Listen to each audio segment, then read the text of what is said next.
Select pan অ্যাপ্লিকেশনে এখানে type করবেন। এখানে যখনই ক্লিক করবেন অনেকগুলো অপশন আছে, যেহেতু আমরা চেঞ্জ করবো এখানে শেষে ক্লিক করবো।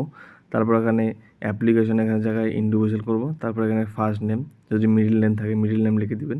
তারপর সার নেম অর্থাৎ লাস্ট নেম। তারপর এখানে ডেট অফ বার্থ লিখে দিবেন। তারপর আপনার কারেন্ট যে ইমেল আইডিটা আছে এখানে বসে দিবেন। তারপর কারেন্ট মোবাইল নম্বরটি এখানে লিখে দিবেন। তারপর যেহেতু আমরা ইন্ডিয়া থেকে এখানে ইয়েস করে দিবেন এবং আপনার যে প্যান কার্ডটি রয়েছে সেই প্যান কার্ড নম্বর এখানে লিখে দিবেন। তার নিচে আরেকটি বক্স রয়েছে, এখানেও আপনারা ক্লিক করে দেবেন। তারপর আই এম নট এ রোবটে ক্লিক করার পর এখানে সাবমিট বাটনে ক্লিক করে দেবেন। একটু লোড হওয়ার পর কিন্তু আরেকটি পেজ ওপেন হয়ে যাবে। এই পেজটার ওপেন হচ্ছে, এখানে আপনার অ্যাপ্লিকেশন যে টোকেন নম্বরটি রয়েছে এই টোকেন নম্বরটি আপনাদের কাছে শো করবে। এই টোকেন নম্বরটি আপনারা স্ক্রিনশট নিয়ে নেবেন, না হলে কপি করে রেখে দিবেন। তারপর একটু নিচে স্ক্রল করবেন, কন্টিনিউ অপশনে ক্লিক করার পর আরেকটা নতুন পেজ ওপেন হয়ে যাবে। এখানে প্রথমে আমাদের দেখছেন guideline, personal details, contact and other details এবং ডকুমেন্ট ডিটেলস।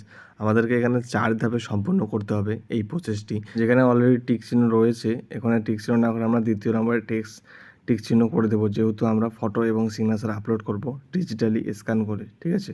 সেক্ষেত্রে আমরা 2 নম্বরে ক্লিক করে দেবো। আমরা নিচে আসবো, নিচে আসার পর দেখতে পাচ্ছেন এখানে ইয়েস অ্যান্ড নো আছে, ঠিক আছে। আপনারা যদি ফিজিক্যাল কার্ড লাগবে তাহলে ইয়েস করে দেবেন, অন্যথা নো করে দেবেন। যেহেতু আমাদেরকে ফিজিক্যাল কার্ড লাগবে সেহেতু আমরা ইয়েস করে দিলাম। তারপর নিচে আসি, এখানে আপনার যে প্যান কার্ডের নম্বরটি রয়েছে সেটা আপনারা এখানে বসে দিবেন। তারপর নিচে আধার নম্বর, আধারের যে আধার লাস্ট 4 ডিজিট নম্বর, আপনার যে লাস্টে যে 4 সংখ্যার নম্বরটি রয়েছে আধার কার্ডে সেই 4টে সংখ্যা এখানে বসাই দিবেন। তারপর নিচে আসলে দেখতে পাচ্ছেন নেম অ্যাজ পার আধার, আপনার যে আধার কার্ডের নাম রয়েছে সেই নামটি এখানে বসাই দিবেন। তারপর নিচে স্ক্রল করে আপনি আপনার পিতার নাম বা মাতার নাম দিতে পারেন। তারপর যে কার্ডের উপর পিন করে নামটা আসবে সর্বপ্রথম কার নাম থাকবে, যদি ফাদার নেম থাকে তাহলে ফাদার নেমের জায়গায় টিক চিহ্ন করে দেবেন, অন্যথা মাদার নেম থাকলে মাদার নেমের জায়গায় টিক চিহ্ন করে দেবেন। তারপরে আবার নিচে আসবো, নিচে আসার পর এখানে নেক্সট বাটন আছে, নেক্সট বাটনে ক্লিক করার পর দ্বিতীয় পেজ খুলে যাবে। তারপর এখানে রেসিডেন্ট সিলেক্ট করার পর অ্যাড্রেসের জায়গায় এখানে ফ্ল্যাট নাম্বার অথবা আপনার বাড়ির নম্বর লিখে দিবেন। তারপর স্টেট বা ব্লকের নাম লিখে দিবেন। তারপর পোস্ট অফিস জায়গায় আপনার পোস্ট অফিসের নাম লিখে দিবেন। এরিয়া, লোকালিটি, টাউন, সিটি যে কোনো একটা লিখে দিবেন। তারপর ডিস্ট্রিক্ট আপনার ডিস্ট্রিক্ট লিখে দিবেন। তারপর কান্ট্রি তো ইন্ডিয়া। তারপর স্টেট থেকে ওয়েস্ট বেঙ্গল। পিনকোড আপনার যে এলাকার পিনকোড রয়েছে আপনার ব্লকের সেই পিনকোডটি দিয়ে দিবেন। তারপর আমরা নিচে আবার স্ক্রল করব, নিচে কন্ট্যাক্ট ডিটেলস এখানে টিকমার্ক করে কান্ট্রি যে কোডটা রয়েছে আমাদের 91 ইন্ডিয়া, এখানে ইন্ডিয়া আমরা সিলেক্ট করে দেবো 91। তারপর এখানে নিচে কিছু লিখতে হবে না। তারপর নেক্সট বাটনে ক্লিক করার পর পরের ধাপে আমরা চলে আসবো।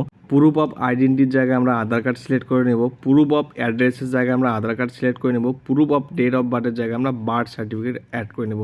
তারপর প্রুফ অফ প্যান কার্ড, অর্থাৎ আপনার যদি প্যান কার্ড যদি কোনো কপি থাকে তাহলে আমরা কপি সিলেক্ট করে নেব, কপি অফ প্যান কার্ড, ঠিক আছে। অন্যথা যদি না থাকে তাহলে আমরা নো ডকুমেন্টে সিলেক্ট করে দেব।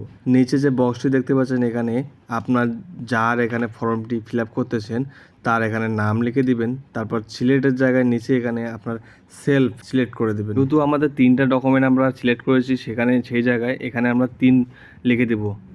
আপনার যদি 2টা ডকুমেন্ট দিয়ে থাকেন 2টো লিখবেন। তারপর প্লেসের জায়গায় আপনার যে এরিয়ার নাম রয়েছে সেই নামটি এখানে বসায় দিবেন।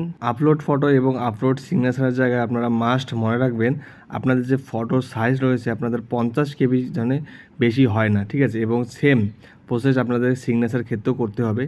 আপনারা যদি চান যে আপনারা 50 কেবির মধ্যে কীরকম করে ফটো এবং সিগনেচার 50 কেবির মধ্যে তৈরি করবেন আপনারা নিচে কমেন্ট করে জানিয়ে দিবেন, আর একটা আমি ভিডিও বানিয়ে দিব। এখানে যে লাল বক্সটি দেখতে পাচ্ছেন এই লাল বক্সটি ক্লিক করার পর ফটোটা সিলেক্ট করে নেবেন। সিলেক্ট করার পরে আবার ব্যাক আসবে, আসার পর এখানে যে আপলোড অপশনটি আছে আপলোড করে সেই ফটোটা আপলোড করে দেবেন এবং সিগনেচার সেম ক্ষেত্রে আপলোড করে দেবেন।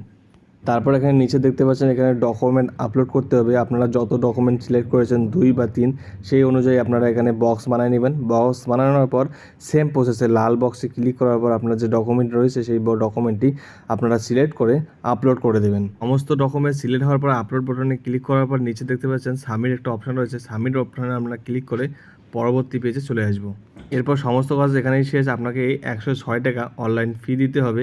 এখানে আই এগ্রিতে ক্লিক করার পর প্রসেস টু পেমেন্টে ক্লিক যখনই করবেন তারপর আপনাদের সামনে এই যে কনফার্ম একটা অপশান চলে আসবে। কনফার্ম হওয়ার পর আপনারা কিসে সেই পেমেন্টটি করবেন, আপনারা UPI, net banking, debit card সমস্ত ফিচার রয়েছে সেই ফিচার অনুযায়ী আপনারা পেমেন্ট করে কাজটি সম্পন্ন করবেন। এবং খুব সহজেই কিন্তু সাবস্ক্রাইব করা যায়। আপনার হাতের পাশে লাল বাটনটা রয়েছে, ক্লিক করে সাবস্ক্রাইব করে দেন এবং আপনাদের বন্ধুদের সাথে শেয়ার করে দেন। আর তোমরা যদি 50 বা 300 কেবির মধ্যে ডকুমেন্ট তৈরি করতে পারছো না, তো নিচে কমেন্ট করে জানিয়ে দাও, আমি আর একটি ভিডিও বানিয়ে দেবো কীভাবে ডকুমেন্ট সিলেক্ট করতে হয়।